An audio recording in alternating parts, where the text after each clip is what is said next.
Good afternoon, everybody, and welcome back to Rob's Rig. Out here cruising around in the new to me, Jeep Wrangler, and there's three things I really don't like about it, but let me preface that by saying I do love the vehicle overall. It's been awesome so far. Of course, it's basically brand new, but I thought I'd give you a little bit of a health update for it as well, how it's doing, particularly since Jeep always gets a really bad rap with quality and reliability, right? So first of all, let's kick in with what I really don't like about it. I have noticed that when I go to start it, push the button, I have to really push down hard, or harder than any other vehicle, on the brake pedal before the Jeep will start. Now, that's something that I'm guessing is probably an adjustment. Maybe I can take care of that on an oil change or something, I don't know. And probably something that can be done rather easily at the dealership. And I might even research that myself and see if I can take care of it. It might just be a screw that just needs turning one way or the other, just to loosen it up a little bit so that when you push on the pedal, it kind of engages that sensor a little bit more quickly, I guess. Number two, of course, auto stop. I hate that feature. It's the bane of all new vehicles that have it these days. Fortunately, the EPA has been told, I guess, to get rid of that feature. Whether it truly disappears or not, we shall see. I mean, I would think that's something that the manufacturers will probably do away with and not give us any kind of a price break, so it's a little more profit for them if they do get rid of it. So why wouldn't they? And if it's something they don't have to have anymore, they wouldn't keep it in the vehicle. So I look for that to go away as well.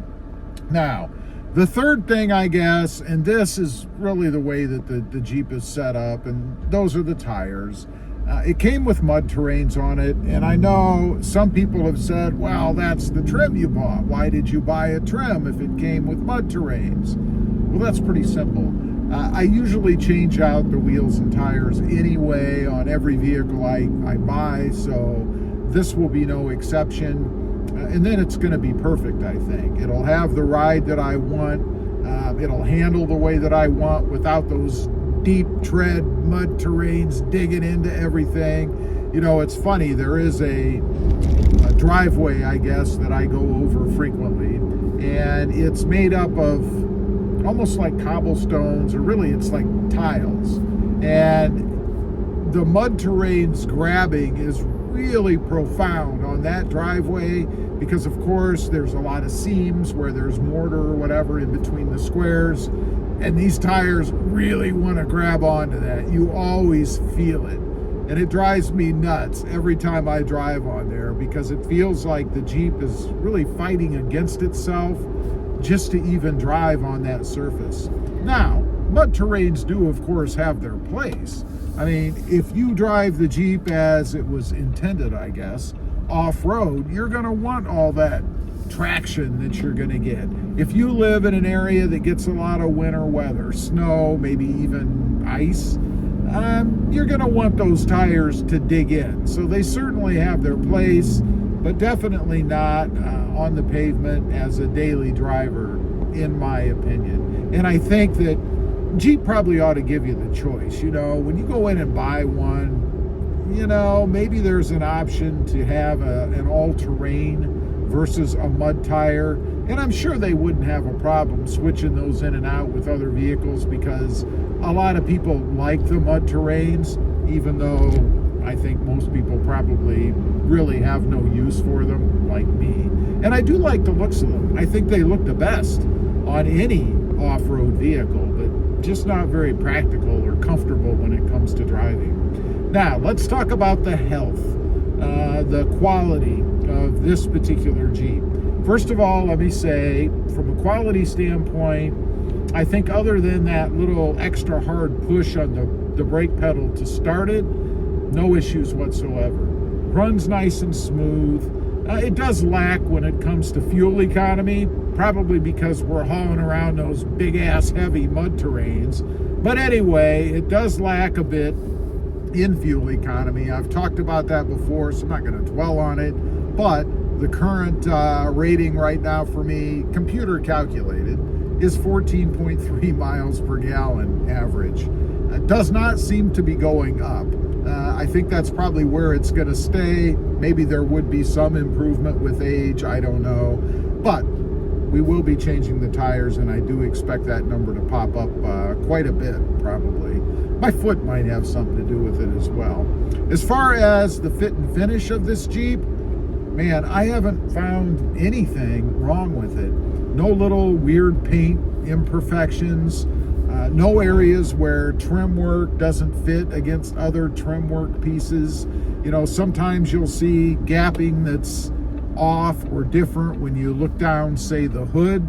Haven't even noticed anything like that. It's been spot on so far. Nothing weird. Everything works the way that it's supposed to. Even the radio in this Jeep, you know, every Mopar radio that I've had in the past will at some point give me a black screen. It's almost like a reset or something. Have not had that in this Jeep, so maybe they've taken care of that, or maybe it just hasn't updated, or it came fully updated when I got it. I don't know.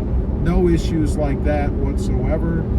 Ride quality kind of depends. Again, going back to those rotten mud tires, they kind of detract from the ride quality, but I will say when you're on a smooth road, not really having anything to grab or dig into, it really is pretty smooth. And that's kind of surprising because it is on mud terrains. I would expect it to be somewhat more, I guess, rough than it is, and it's really not bad at all.